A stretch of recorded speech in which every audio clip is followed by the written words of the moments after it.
Hi, this is Boris. Welcome to Movie Messenger. It's been a long time, I think, and I just been going about it all wrong. I've been trying to write about movies, and I just realized that this is the best way to talk about movies for me, which is to watch the movie and then basically just take some time to process it and then talk about it when I feel like it. Uh, so I'm not going to really talk anything about Thug Life because I think there are so many videos that are like by much smarter people who will talk about that. But what I'm going to do is basically I'm going to talk about what I do when there's a director that I admire um, and is celebrated and just gives a bad movie. I tend to go back to the like his good movies and try to watch them. So what I did was I always wanted to watch Iruvar, which is film starring Mohanlal, and I've never seen it. So I just went back and watched it, and it just amazes me. I mean, I don't even know what I don't think it's really possible to answer that question, like what happens to a director. And I think Quentin Tarantino might be right, but I don't know. There are exceptions, so maybe it's the fact that the exceptions confirm the rule is that uh, yes, I think as you get old, um, your movies do change. No, actually, I'm not saying that you will tend to make worse versions of your art. So if you're a painter, I don't know if as you get older you'll make worse worse paintings. If you're a filmmaker, you'll make worse movies. But it's definitely the case. Like what Quentin Tarantino said is that he doesn't want to be that filmmaker that is stays too long in the limelight, right? So that he just wants to get out with good movies. And he said that he's going to do 10 movies. And if not I'm mistaken, I think Once Upon a Time in Hollywood was his ninth movie, and I think he has one more movie left. And there are no, I don't know, I haven't really checked up on the update yet. But to come back to Mani Ratnam, I have a different uh, perspective. Uh, I think I've always known that he's this, he's one of the, greatest directors in India. But I mean, I don't know. I don't know if I really agree with that. Because for me, like any stories, like any storyteller, I think the main goal of a storyteller is to keep you on a hook and keep you watching, listening to the story that they're telling, right? Whether they're oratory, like stand-up comedians, you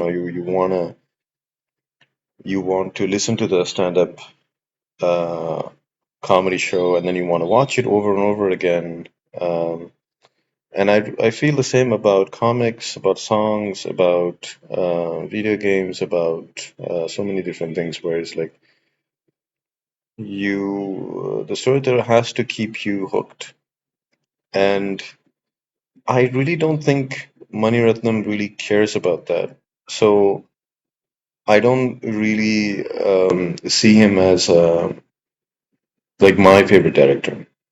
But I think I'll need another whole video to talk about what my director is, my favorite director is, and why.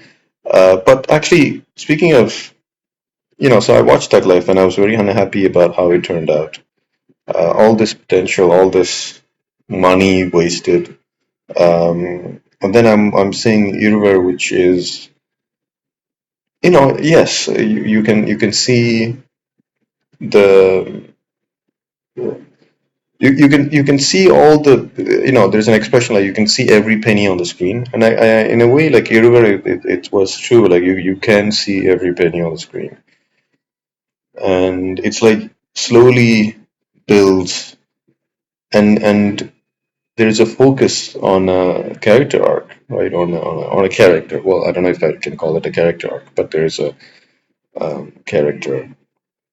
Uh, so the first, I mean, everybody kind of knows that it's kind of loosely based off of the life of MGR, the actor who became politician and leader, and his relationship with another leader, Karnaniti, right? Like that's loosely what I understand.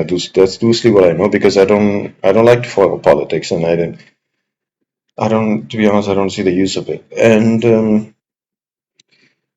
there are, I think Iruvar, like he has these really charismatic actors just playing opposite each other, Prakash Raj and Mohanlal, and it's like such a treat to watch every time they're on screen together or just separately also. Uh, and again, I'm contrasting with Thug Life because I'm kind of like the reason I started watching Iruvar is because I wanted to watch the storyteller Mani Ratnam at play that people are missing right now, especially after watching Thug Life.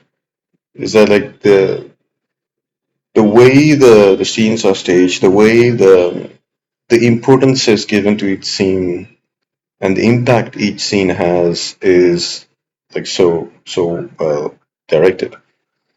Without that left, there are so many things happening, and it all feels like they kind of have the same weight.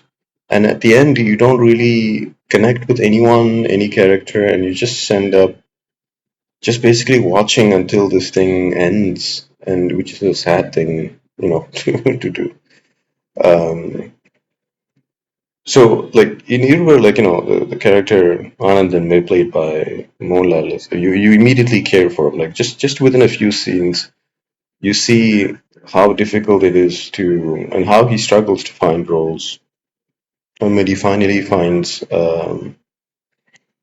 like like he gets cast as the main character of a movie, and then it gets cancelled, and there are so many things going on and you really root for this character. And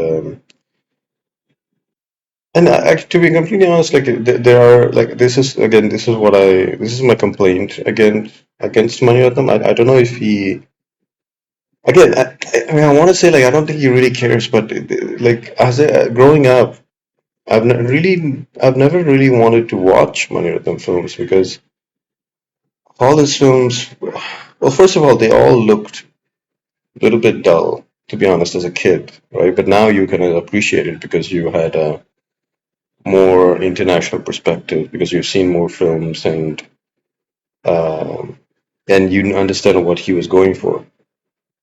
But back, but still now it is still a bit dull.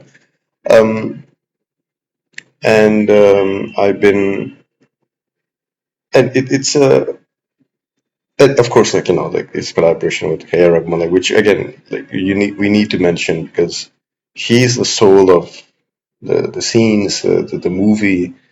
He brings in like this impact that that is like you cannot do without.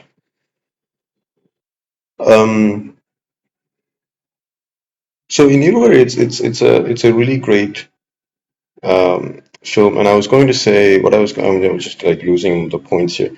I was going to say that there are moments where he loses me, and I love romantic scenes. Um, but the reason I don't connect with romantic scenes is because there are some he we I think deep inside I kind of know that um the characters that he's in romantic relationships with are not going to have impact on the story. Because if he sets it up, if he gives that importance to them in that um, way, it could have been something. I mean, I don't know. Like he could have. I don't. I don't think like.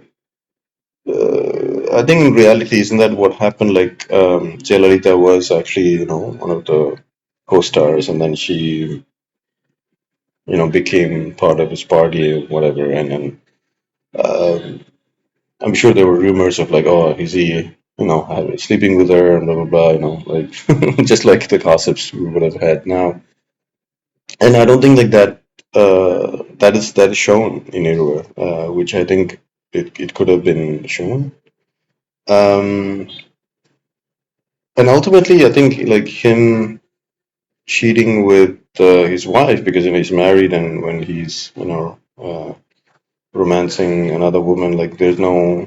Yeah, that's what I'm saying. That there are parts when I look back at it, there are parts that where it loses me, and then thinking back on why it loses me, as I mean, like let's realize that it doesn't set up why I should care, right? Like that's the thing. Like, and I'm talking to myself because I think when I'm writing a story, I should do the same, which is like whenever you set up a scene or set up a character, I don't think you need to understand the human psychology and blah blah blah to kind of write great characters. I think you just need to have characters because characters are not real people. Characters are they serve a purpose in the storytelling, right? Um, and I think it does. It's not fair to have characters that don't serve the storytelling because it's not useful. It's you're wasting the audience's time and you're wasting the character basically. So if there is I think every character should have a purpose, and you need to tell what this character is going to why. I mean, maybe it's not. Of course, it will be boring if each time like people actually tell like why this character is here. But I think it's important to know what like why. Again, that's the thing. Like, why should I care? Because I think that's the thing. Like, if you don't care, whatever the storyteller is trying to say, is trying to do, it won't matter, right? So in that sense, like that's what I mean. I think Iruvar is a great movie when it like goes into the relationship between uh, Anand and the character played by Mohanlal and Tamil Selvan, the character played by Prakash Raj, right? And I mean, yes. I mean, I have to say, like, as I think Prakash has won the national award for this, but as good as he is, it it is sometimes very funny that like like just because he's a poet, like that he doesn't like he just speaks like that all the time to everyone, all the time. I don't know that I just like that was sometimes it was like that again that also made me lose kind of the. Um, Mm. But anyway, I don't know. That's maybe the version of the character that he wanted to develop. Yeah. Again, it's a good movie, and I think I did it did serve the purpose that I was going for, which is I wanted to rewatch it to keep the hope that this filmmaker can still give good movies. I think this Thug Life was a misstep, and there were a lot of things that went wrong. And again, like I don't want to repeat myself, but I don't want to say why. But that's it. Like I don't want to drag this too long. But here are my views on Iruvar, and which I watched after watching Douglas. And any movie, whether it's good or bad, art is subjective. So if you can afford to watch Thug Life, or if you want to watch Thug Life, go watch it, and then so that you can form your own opinion. Um, but if you really like don't care, that's fine too. If you just came here to listen to about a guy or some random guy talk about Iruvar, that's also fine. So thank you so much. This is Boris for Movie Messenger signing off.